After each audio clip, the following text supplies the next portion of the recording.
2021च्या प्रथम पुरस्काराचे मानकरी पुणे येथील रहिवासी तेजस मोडक. त्यांचा काव्यसंग्रह आहे तृष्णा कर्ष.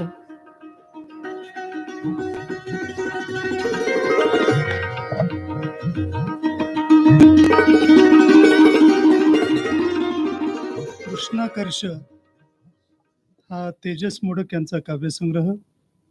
ते पुणे कॅम्प येथून आलेले आहेत. ग्राफिक नॉव्हेलिस्ट आहेत, स्क्रीन रायटर आहेत. 2021चा हा प्रथम विशाखा काव्य पुरस्कार त्यांनी पटकावलेला आहे.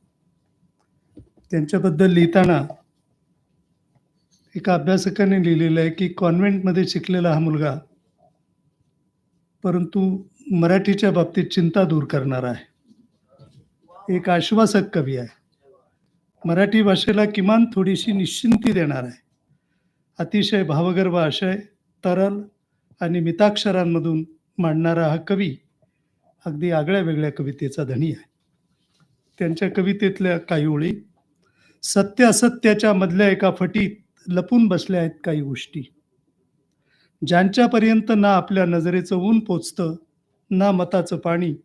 म्हणूनच की काय त्या फटीतून कधीतरी डोकावणाऱ्या नाजूक फुलासाठी नावच नाहीये आपल्यापाशी.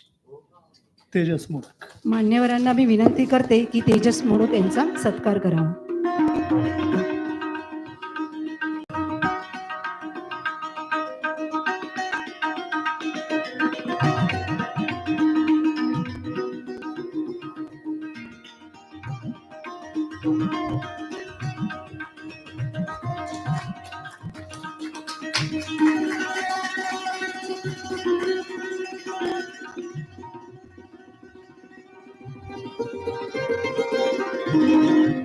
मोडक सरांनी आपली कविता एक सादर करावी.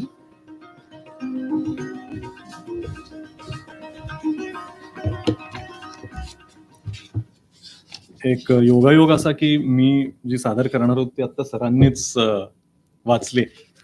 आता दुसरी एक घेतो. यादी नावाची कविता आहे ती वाचतो.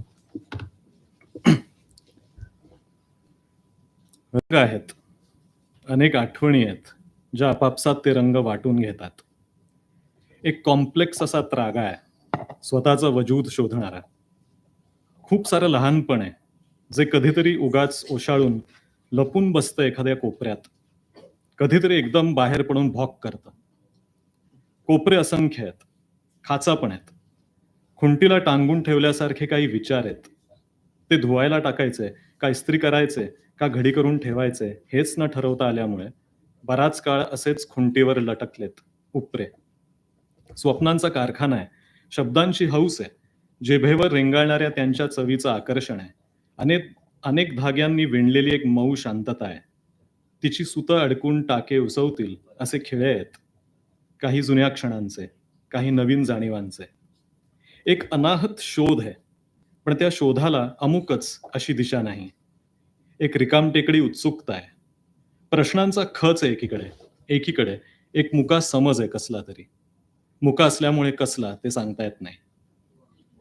काही खुणा आहेत पूर्वी घेतलेल्या वळणांच्या. गाणी आहेत काही सहज ओठांवर येणारी. त्या गाण्यांना निळसर ओलसर कंप देणारे आवंढे आहेत. एक निरागस भूक आहे मोकळीकतेची. त्या मोकळीकतेतून तयार होणाऱ्या शक्यतांची अगम्य ओढ अन जराशी भीती.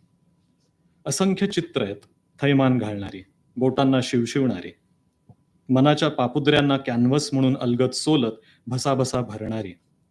उसंत आहे कसली तरी, उन्हाळ्याच्या सुट्टीची असावी तशी.